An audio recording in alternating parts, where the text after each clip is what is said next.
What I want to talk about in today's video is someone who is considering a very large whole life insurance policy.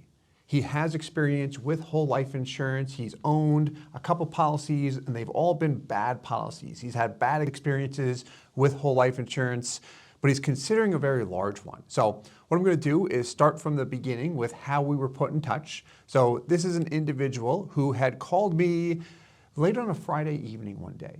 He had gotten my contact information from a colleague of his, someone who owns two very large whole life insurance policies. And this individual uses his policies very effectively. He's a doctor. He has used them for his practice, for real estate. He's very hands-on. So I get the phone call from this individual. I've never spoke to him. I don't know who he is. I answer it and I hear, "Steve, what's going on, my man?" I'm like, "Hey, my friend, how you doing?" "I'm fantastic. How about yourself?" Because I didn't really know what to say, so I just said that. So he's interested in a whole life insurance policy. He said, "I work with Dr. So-and-so. He told me everything he's doing with his cash value life insurance policy, how he uses it as a line of credit for his business. I want what he has, and I wanted to be able to start this policy yesterday." Right, so he's super pumped. He's ready to start this policy out.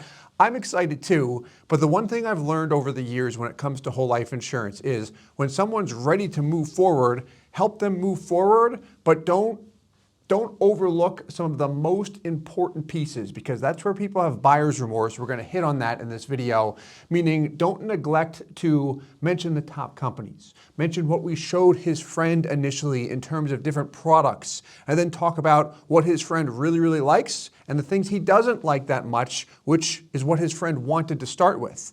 Does that make sense? Meaning, help him move at the pace he wants to, but don't neglect important steps. Because when we're excited, right? Have you ever wanted a new car or something like that? "I want to get it right now." And you rush into the decision.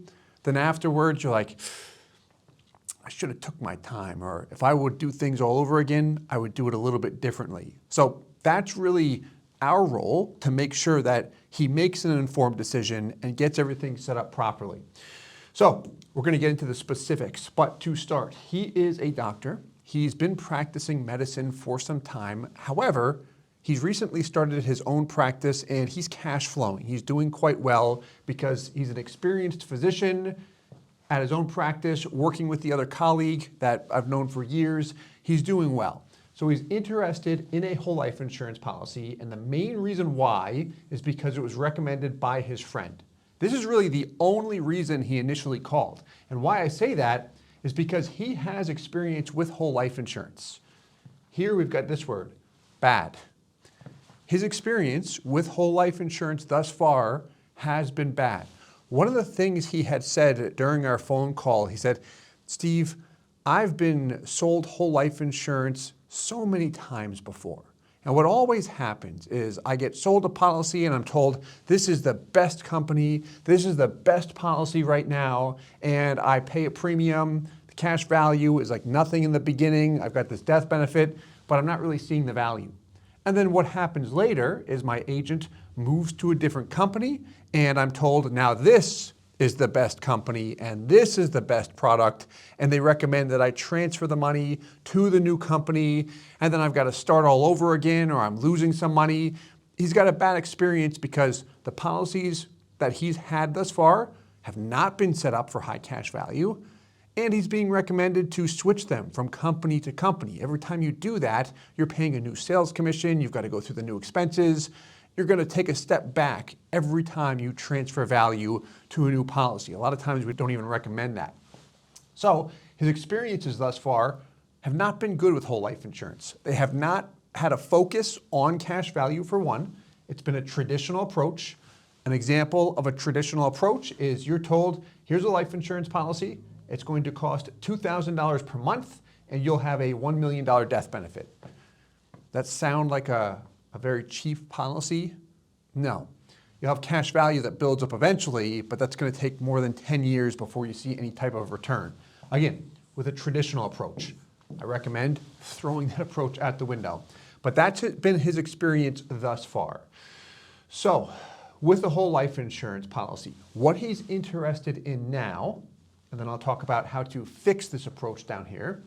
He's interested not in the life insurance piece, meaning the death benefit itself. That's not his concern, not right now at least. What he's interested in is the cash value. What he's very interested in is doing what his friend has been doing successfully, which is using this cash value really as his own bank or his own source of financing. Here's exactly what he wants to do. If there's a big purchase or big opportunity that comes up at his practice, say he wants to open a second location, his options right now are as follows. Use money in the bank, cash reserves that I've built up, or go to a bank or a lender, finance it with them, and pay them back over time, and everything's in their control. Working with banks, if you've got experience with it, is not the worst thing in my opinion. The initial loan process and providing all the paperwork and such, that can be a pain. As the years have passed, that's one thing that I don't really like to do, and he doesn't want to do that. He made that clear when we talked about that, using a bank, going to a lender to obtain a loan, to open up a second location or any type of opportunity that's available, like using a bank for that, it was, I don't know if I really want to do that. So, using the cash value instead of cash in the bank or a bank loan, this is appealing to him. The main reason why is when you look at the cash value of a life insurance policy, once you've got money in cash value and it's earning interest, I could just let it sit and grow and earn interest, or you can borrow against it and you'll continue to earn interest on the entire amount. So to illustrate, if you've got $100,000 in cash value, so CV is cash value, let's just pretend that that's earning 5% net. You elect to take a policy loan of $50,000. Say the cost to borrow is 5%. Those will vary depending on the company and terms. But when you take a $50,000 loan, you had $100,000. So how much more money do you have that you can access if you wanted to? Cash value remaining, we'll put in blue. Another 50K. Had 100, pulled 50, you've got 50 left. Now here's why people are attracted to cash value life insurance. This 5%, even though you pulled $50,000, you continue to earn that 5% on the full $100,000. So with a whole life insurance policy, when you borrow against it, you continue to earn dividends and interest on your entire value. Depending on the company and such, that actual rate might vary a little bit, but what you'll always see is you continue to receive compound interest on your entire cash value, even when loans are outstanding. It's a lot like real estate. If you own a piece of property and the fair market value appreciates by 5%, if you have a loan outstanding, you pay interest to the bank. However, you continue to earn that 5% depreciation on your entire property value, not just the remaining equity.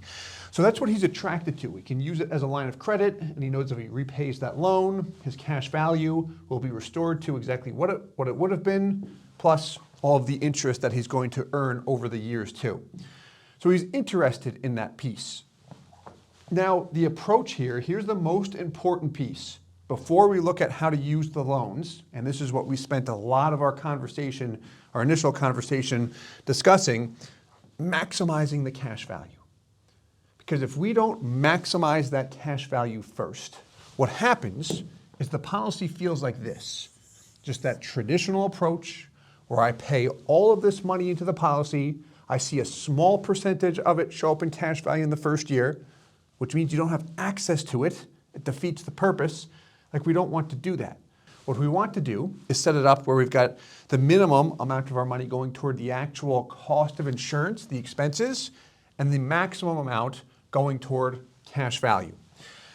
So here's how I like to explain this. Because that part, he said, okay, I understand that, but I don't really get it. How do I get the most amount of my money toward the cash value of the policy? Because it's a life insurance policy. Well, here's how. So with a life insurance policy, did you know that you, the policyholder, can actually choose where the money is going. So approach A, which I would not recommend, is I say to you, here's a $1 million policy, and it's going to cost you a premium of $24,000 per year, or $2,000 per month. Okay. With that approach, in the first year, your cash value is going to be, guess what? 0, or a very small percentage. Approach B is much, much better. We can take that same policy. Instead of me saying to you, here's a life insurance policy, it costs you X amount of dollars, you can say, here's how much money I'm interested in putting into this whole life insurance product. I want the emphasis to be placed on the cash value. I like the cash value because of the benefits, the safety, the fact that I can access it, and also the sweet tax advantage. If you do everything right, you can access it tax-free all the way through. So with those benefits, I want to pay in X amount of dollars. Say it's the same $24,000, just for the sake of this exercise. That way we keep everything the same here. That's not going to buy you a $1 million death benefit now. Because what we're going to do is say, all right, of that $24,000, I'm going to check with the insurance company that we're looking at, or multiple insurance companies, and see how aggressive we can set up your policy. And what that means is this. That $24,000 can either go toward the premium or toward what is called the paid up additions rider. PUA rider, I like to call a cash dump in. The lowest we can often go with some of the top companies is right around a 10% minimum premium. When I say the top companies, I'm referring to the 4 major mutuals. So that would be what? $2,400, approximately. It'll vary a little bit sometimes, which means the rest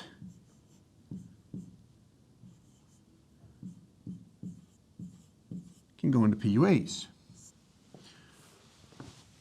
Back to example A.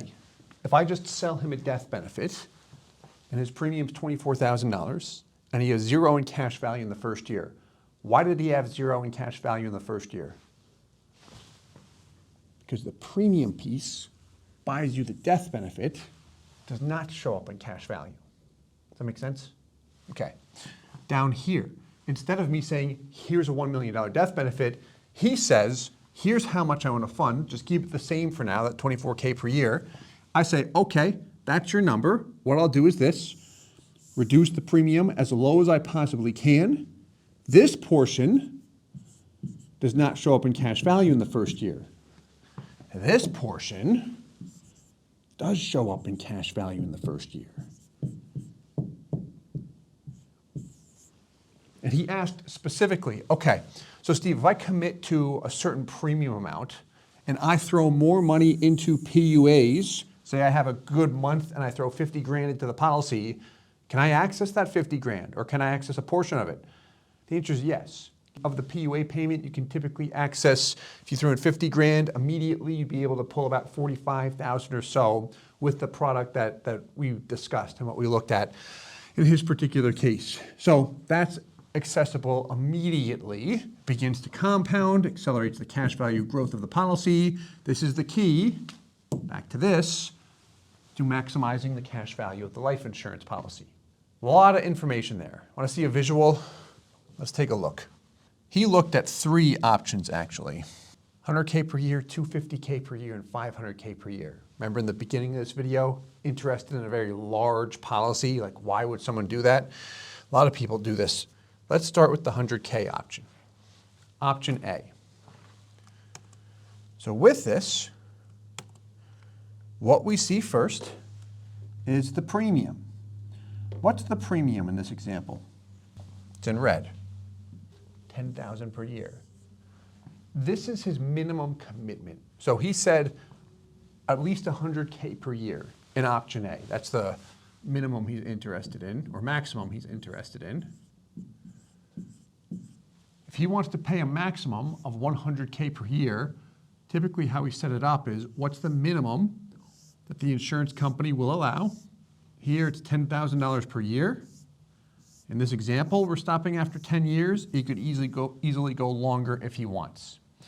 But he's got $10K per year. That's what he's billed for at his discretion. If he wants to scale up to $100K per year though, how would he do it? He can add extra money through what? Do you remember what was in purple on the whiteboard? PUA, paid up additions rider, throwing money into the cash value, which does buy you more life insurance too. You'll see a lot more long-term as a result. But here you go. So in this example, we're going to assume that he hits his target amount of 100K, which he doesn't have to. So 10 plus 90 is what? 100. That column in purple is optional. In his case, he might be able to do it every year, but if he doesn't hit it some years, if some years he hits 50 grand, some years it's 20, that's okay. He's got the flexibility to do that, and when we set the policy up, we want to make sure that it's set up in that manner. This way, I'm set up where I have a minimum commitment. It never feels like a burden to me. I can add a lot of extra cash into the policy, which I see show up in cash value immediately, but I'm also not committed to this huge dollar amount every year. A lot of business owners like this approach because it does not feel like a burden. So you've got your total annual out-of-pocket here, how much you're paying each year. In this example, 100 per year. The total outlay tracks your total payments. Why $400,000 is highlighted in yellow? Because that's the first year he gets his money back. What's the drawback to this, Steve? He asked me that. Like, what's the drawback here? And by the way, if he doesn't ask that question, we make it a point, or I make it a point to ask it for him. That's important because there are drawbacks to this. The drawback is the first year. Of that premium, how much of it shows up in cash value in year one? 0. In this example, it's like $300. There's a term insurance rider attached to this as well. But the first year, that 10K is taking the biggest bite, my little Pac-Man, out of that first year cash value. You paying 100, you've got $87,000, almost $88,000 available. That's it right there, taking that negative hit. He's got the death benefit, which is nice, but he takes a hit. As a business owner, that's going to hurt, especially if you just started a business. A lot of times if someone's just starting a business and they're focusing on getting things up and running, their actual business, and they're interested in a whole life insurance policy, my recommendation in many cases is not to start one. It's what I would do. Focus on the business, get that healthy. Once you're at a point where it's healthy, then you can really fund a policy. But most importantly, it's not going to feel like a burden, because in the early years, depending on the size of your business, that extra cash is huge. I could use that to pay an employee for several months or something like that. I mean, yes, you could still start a policy, but I just want to emphasize the drawback here. First year's the worst year. Beginning the second year, you're getting your money back. So you're at 87 and change, you add 100, now you're at 189. If you just got 100 back, you'd be at 187, but you're more than that. So the policy is now producing dividends and interest, minimum premium, the bulk of that's coming back to work for you, and it gets better and better. By policy year 4, you've got all your money back. You've paid in 400, you have 400. By the 10th year, you've paid in a total of $1 million. You have almost 1.2 million, a little bit less. You've got the option to keep on adding money. Here we stop altogether after he gets $1 million in, and the cash value just continues to ride over time. So what do you see here, just to recap? Minimum, 10. That's what he's committed to. Ability to add another 90 if he wants to, for a maximum of $100,000 per year. So the options that we looked at, or that, 100K per year, but then also if he goes bigger. That amount, he said, yeah, I could easily do that. I'm interested in really being able to aggressively fund this because my income's increasing. I know what I'm doing. I'm going to be able to add more. He wanted to do 500. I said, okay, you could do that. You can definitely start aggressive like that. Do you think you'll be able to hit that this year? I don't know. How about next year? Maybe. At some point in the future, definitely. Okay, when I hear that, here's my response. All right, so we could set it up in this manner, but if I'm you, I'd want to see what that looks like. Because if I bite off more than I can chew and take out this big whale size of a policy and don't fund it at the level I thought I could, it ends up hurting me a little bit, sometimes a lot. Because how I increase the ability to throw more money into the policy is by getting a bigger policy. I'm increasing the minimum premium, I'm increasing the death benefit, I'm increasing the costs. If I'm able to fund up to the amount I think I can, it all works out great. You're going to see it in a minute. However, when he mentioned that, I want to make sure we ask the right questions here. Really, it came down to this.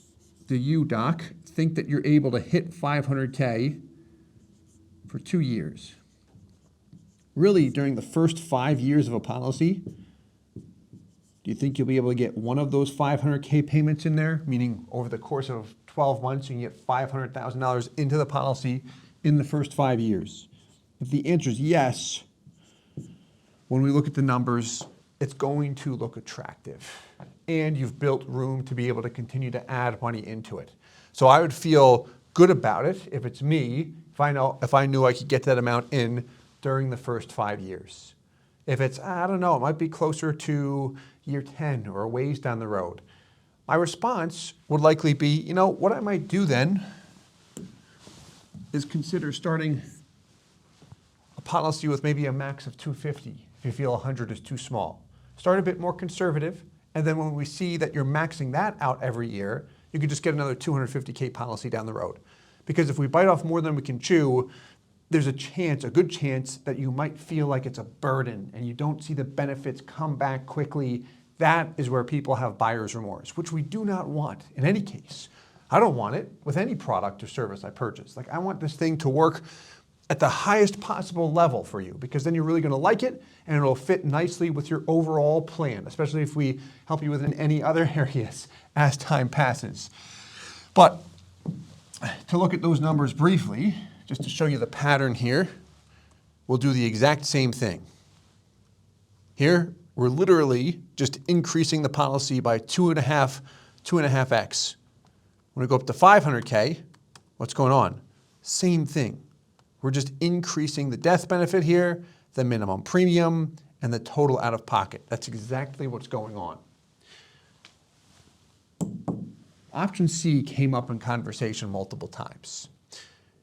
He thinks he can hit it, and in talking to him and uncovering his finances as we request all of that information, if someone really wants that and we feel confident that they can do it, then yeah, we'll definitely set them up that way. We don't want to push someone away from a bigger policy by any means, but we don't want anyone to bite off more than they can chew.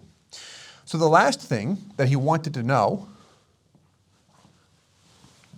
is, what does it look like when I use the policy? Going back to this, using the cash value, that line of credit feature, being able to use it as my own bank. How quickly can I access the cash value? That was a question. So if I have a good month and I throw 50 grand into the policy, which he can do right through his online portal, which was attractive to him, I don't think I'll need it if I throw it into the policy. But if I do, like, what are the rules there? Do I have to wait a year or something like that? There's a point in time where there was a wait period. No, you can access it within 10 business days after making the deposit. So on average, when you request a loan, it takes 3 to 5 business days from the day you request it until it actually hits your account, but it's very quick. And all you do literally is say, I want a loan for X amount of dollars. The maximum loan is based on how much you have in cash value, and that's it.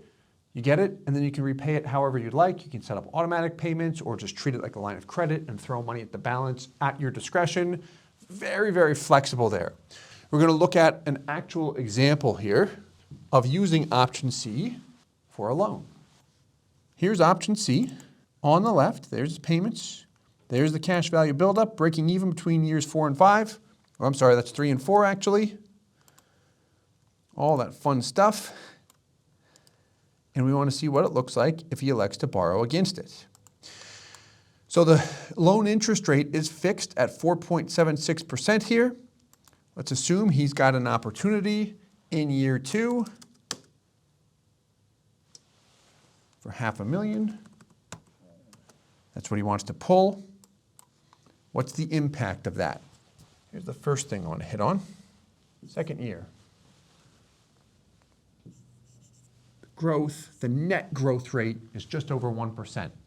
The dividend rate with his policy is 5.9%, but the dividend rate never reflects what you're actually earning. Net rate, when you just calculate what the growth is and back out his payment, just over 1%. If he borrows, the cost is 4.76%. Are you positive or negative based on the interest rate there? You're negative. What's the actual cost to borrow, the interest cost? $23,800. That's the interest on $500,000 on the loan you take. What are you earning? What's 1.05% on 947? Almost $9,900. So have you earned more or have you paid more? You paid more to the insurance company than what you got from that. That's important to be aware of. How about the next year? Just about a wash.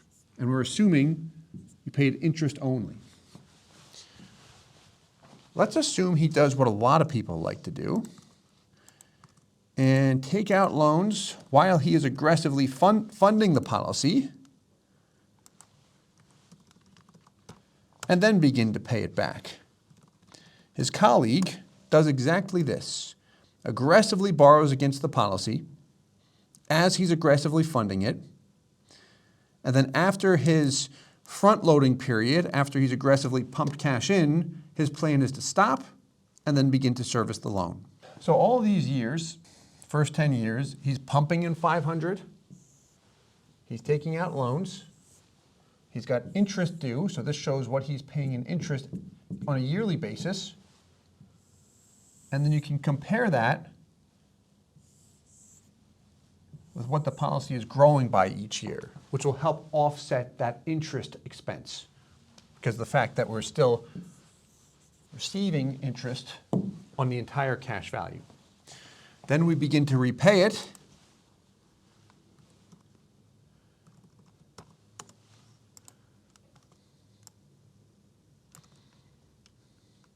There we go. Can pay it back however you'd like, but when he has repaid it, here's the beauty of it. His cash value is fully restored to what it would have been as if he never touched it in the first place. Now, sometimes that'll be higher or lower. You'll see terms like non-direct and direct recognition. That is going to have an impact on the actual dividends applied to your policy when loans are outstanding. But the same general concept applies where you continue to receive compounding on your entire bucket of money.